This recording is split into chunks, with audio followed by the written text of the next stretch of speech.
With the final Hunger Games film just a few months away, the Hunger Games Mockingjay Part 2 has released a new set of character posters featuring the war-painted faces of the series' primary stars. Katniss goes off on a mission with the unit from District 13 as they risk their lives to stage an assassination attempt on President Snow, who has become increasingly obsessed with destroying her. The mortal traps, enemies, and moral choices that await Katniss will challenge her more than any arena she faced in the Hunger Games. Mark, buy or sell these new character posters?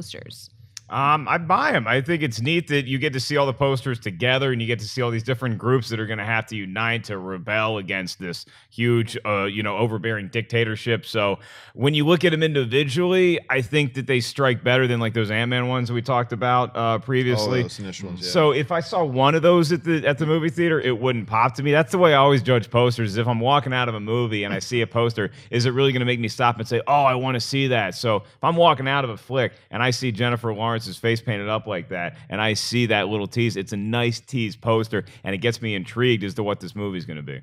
I'm going to buy the posters, but barely, because individually, whatever. It's Liam Hemsworth who can't act with some red paint on his face. So, I mean, or Hemsworth who can't act with no paint on his face. It doesn't matter. But when you put them together in one big collection like this, it actually looks pretty cool. I almost thought the first time I saw these that it was an ad for a video game. At first, I kind of did. Like a fighting game. Yeah, so it's not really recognizable, which is a little bit of a dig against it. But overall, I think when you put them all together like that, and then you know what it is, and you know the films, it actually looks a little bit badass to me. So by a little bit, I'm going to buy it.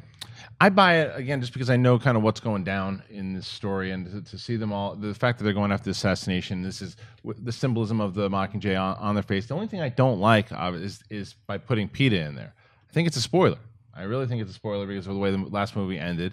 The same way they put for the 7 people out there who haven't read the book. But no, I'm one of those people. No, but it's not though, because even if you saw the last movie, the way the last movie ended, he's sitting there with this unified paint on his face. And you're like, well, wait a minute, I thought he was against this whole thing. They even did it in the trailer too. So that's the only gripe. But that, as far as the imagery alone, I agree with both of you guys. I think it looks better them all together.